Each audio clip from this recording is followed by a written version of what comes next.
Современа словенечка поезија на македонски јазик. Вака е насловена антологијата која денеска беше промовирана во Штипската библиотека Гоце Делчев.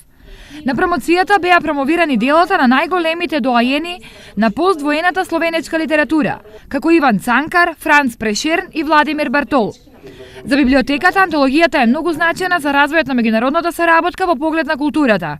На ваков начин ги изјакнуваме меѓународните соработки на полето на културата помеѓу Македонија и Словенија, или конкретно Штип како центар на Источна Македонија влегува во рамки на целата таа соработка. Словенија во последните години му дава голема помош и поддршка на македонското библиотекарство. Нам ни е посебно драго затоа што еве со Словенија зајакнуваме соработката со оглед на тоа дека нашата електронска база на податоци или платформата Кобис е токму под раководство на Република Словенија, каде што ние како библиотека бевме учесници на истата меѓународна конференција.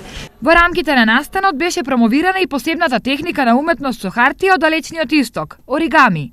Со оригами се занимавам веќе 4 години.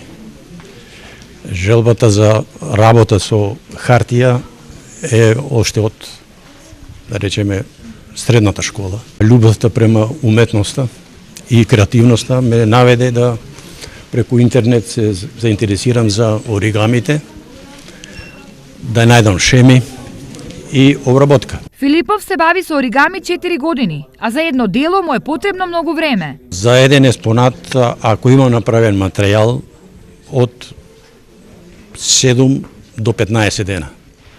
Ако немам припремано материјал, не еден месец дена. Постојат две техники на оригами, а Филипов се бави со квилинг, процес во кој хартијата се витка во цилиндар, а потоа се прават фигурите. Денешниот настан во библиотеката беше интересен начин да се видат два начини на уметничко изразување преку еден материјал – хартијата.